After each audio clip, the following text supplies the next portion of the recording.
Hijr Ismail merupakan area di sekitar Ka'bah yang tidak dibangun selama pembangunan Ka'bah.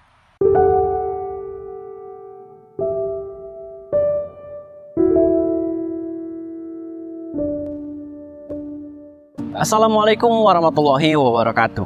Saya Adi Cipta dan sebelum mulai, jangan lupa klik dulu tombol subscribe-nya dan nyalain juga tombol loncengnya. Hijr Ismail adalah sebuah area di sekitar Ka'bah yang juga dikenal sebagai Hajarul Aswad. Area ini dikenal sebagai tempat yang sangat penting dalam sejarah Islam. Karena menurut tradisi, inilah tempat yang dipilih oleh Nabi Ibrahim alaihissalam untuk membangun Ka'bah bersama putranya Ismail alaihissalam. Menurut kisah dalam Al-Quran, Nabi Ibrahim alaihissalam dan Nabi Ismail alaihissalam diperintahkan oleh Allah Subhanahu wa Ta'ala untuk membangun sebuah tempat suci yang dijadikan sebagai tempat ibadah bagi umat manusia. Mereka membangun Ka'bah dari batu-batu yang diangkut dari berbagai tempat di sekitar Mekah. Selama proses pembangunan Ka'bah, Nabi Ibrahim alaihissalam diberitahu oleh Allah Subhanahu wa Ta'ala bahwa Ka'bah akan menjadi tempat suci yang dikunjungi oleh jutaan orang dari seluruh dunia. Dalam Al-Quran, Allah Subhanahu wa Ta'ala berfirman, "Dan ingatlah ketika Ibrahim dan Ismail menyelesaikan pembangunan Ka'bah. Mereka berdoa, 'Ya Allah, terimalah amalan kami. Sesungguhnya Engkau Maha Mendengar, Maha Mengetahui.'" Quran Surah Al-Baqarah ayat 127.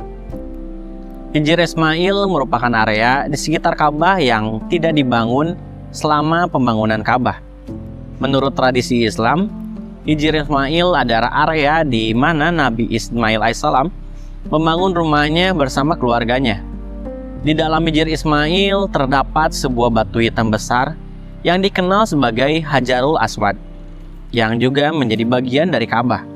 Setiap tahun selama ibadah haji, umat Islam berusaha untuk mencium atau menyentuh Hajarul Aswad sebagai bagian dari ritual tawaf di sekitar Ka'bah. Ini adalah satu tradisi terpenting dalam agama Islam dan dianggap sebagai tanda persatuan umat Islam dalam menjalankan ibadah di tempat yang sama. Meskipun Hijr Ismail dan Hajarul Aswad bukan bagian dari Ka'bah yang sebenarnya, keduanya tetap dianggap sebagai bagian penting dari tempat suci ini. Sebagai tempat suci yang memiliki sejarah panjang dalam agama Islam, Ka'bah dan seluruh area di sekitarnya terus dijaga dan dirawat oleh umat Islam dari seluruh dunia. Walau alam bisawab. Terima kasih sudah menonton video ini sampai selesai. Kalau video ini terasa bermanfaat, kalian bisa share ke siapapun, biar semakin banyak orang yang mendapatkan manfaat dari video ini. Sampai jumpa lagi di video lainnya. Wassalamualaikum warahmatullahi wabarakatuh. Swear I won't forget this, why do I regret this? In my mind reckless, thoughts are feeling endless. Sitting up I'm breathless, anxiety's infectious. I feel so defenseless, betrayed and embarrassed. I hate being open, I hate being broken. I feel like an ocean filled up with emotion.